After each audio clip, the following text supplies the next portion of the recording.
Welcome to Against the Odds, the bi-monthly motivational podcast profiling the lives of those who have conquered in the face of adversity. Produced and presented by Philip Francis Anderson.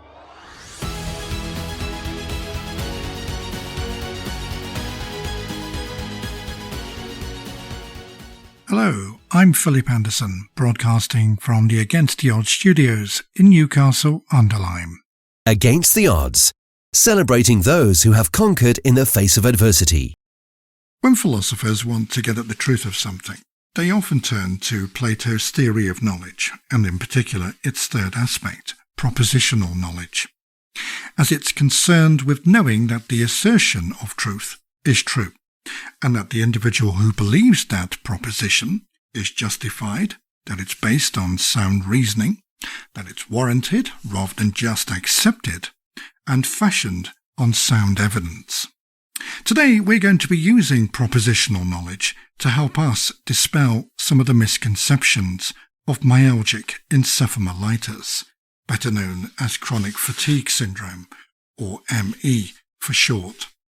A long-term condition with a string of symptoms including extreme tiredness, from which my own guest, Dr. Rebecca Williams-Dimsdale, has been living for the past 30 years.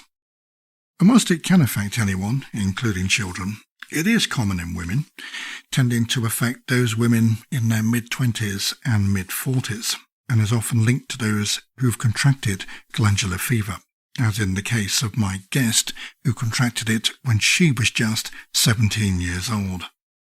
Part of Rebecca's own fight has entailed endless research, enabling her to cut through the prevailing tides of ignorance on both sides of the medical divide. Hence why she's able to present to us today her top 5 ME myths, largely based on propositional medical knowledge and those of her own personal struggles. Against the Odds with Philip Anderson. Myth. Fact. Myth. ME is all in a person's mind. Fact. That old familiar prejudice, so ignorant, so damaging, and has ruined so many people's lives. I wish it were in my head. I would have positively thought it away. I would have meditated or prayed it away, and I wouldn't have had my life inextricably ruined and changed because of ME. I wasn't a yuppie. I was an energetic child. I didn't deserve this. Neither does any yuppie even. Here's the thing. I got glandular fever, and overnight I was ruined. Before that, I could practically run up a mountain, live a big, busy, huge life, and everything was gone. I had an overwhelming exhaustion, pain in joints, muscles, raging glandular fever that went on for weeks and weeks and weeks and months and years. Every infection made it worse, huge food intolerance problems, huge problems with light and darkness and temperature and noise. It was just torturous. Ask the people who have loved people who are severely ill. Ask the people who've lost their careers because they're not well enough to go to work.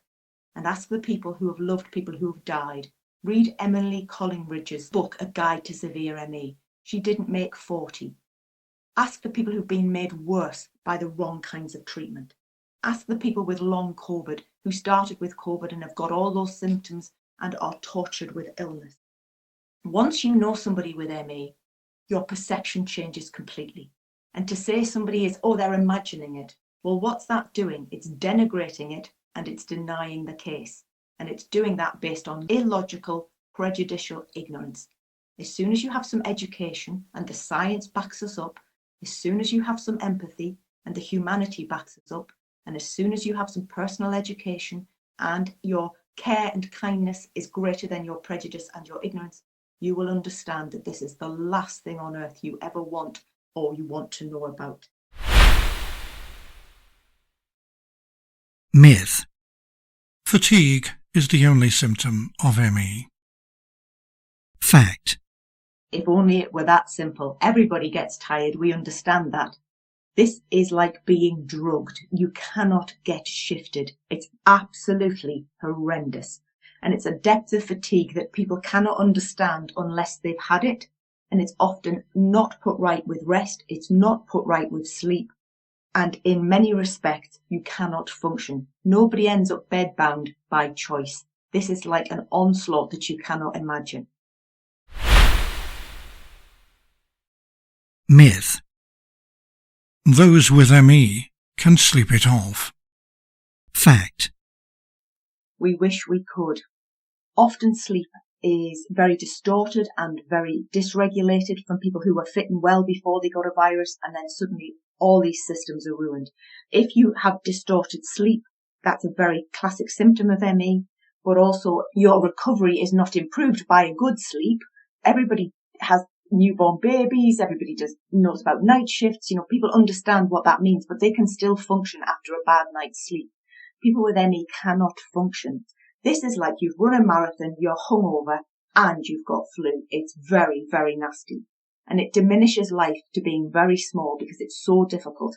And then if you push your luck, you end up with a huge relapse. It's a very, very vicious condition. Myth. ME affects everyone in the same way at all times.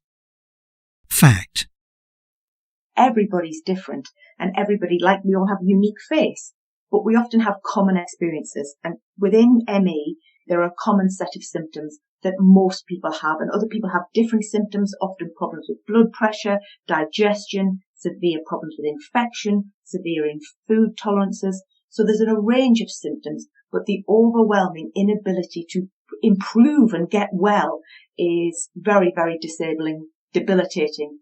And this ruins people's lives, careers, relationships. Suddenly you've gone from being fit and well and functioning on every front to the point where you can hardly get a shower. Myth. Nothing can be done about ME. Fact. Not enough is being done for ME. It's probably the worst set of treatment and care that any patient group has, and I would say that from years of experience. There is some important scientific biomedical research going on, but not enough. And the problem is with these old tropes and myths, they're just prejudices based on ignorance and superiority. And the problem is when people are given often the wrong kind of treatment and pushed, they are made much, much worse. There are many, many horror stories where bad treatment has made people worse, from being housebound to bedbound, from being bedbound to tube fed and on morphine. The first maxim is to do no harm. Second one is to get no worse. And there are ways to improve slowly and steadily, but it's such a fragile process. So there is hope. We have to do all we can to be well as possible, but that means it needs to be managed with the utmost care. This is not like other things where you can train your way out, because we've all tried that and it's made us worse. So if you look at the science, you listen to the people, and you start to think, you realize how difficult this is. Myth. Fact. This is Against the Odds with Philip Anderson. Well, that's all we have time for, I'm afraid. My thanks to my guest, Dr. Rebecca Williams-Dinsdale, for presenting her top 5 ME myths.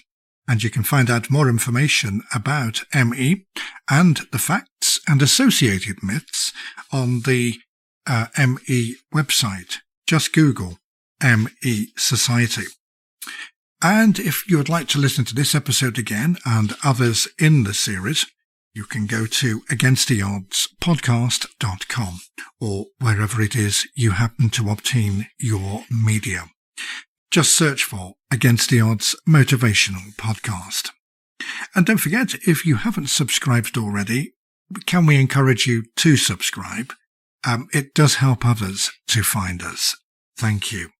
And if it is you would like to contact the program with your comments and suggestions, or if you have a story of your own to share and would like to request to be a guest, you can find full details on my website at againsttheoddspodcast.com, or listen out for more information in a moment.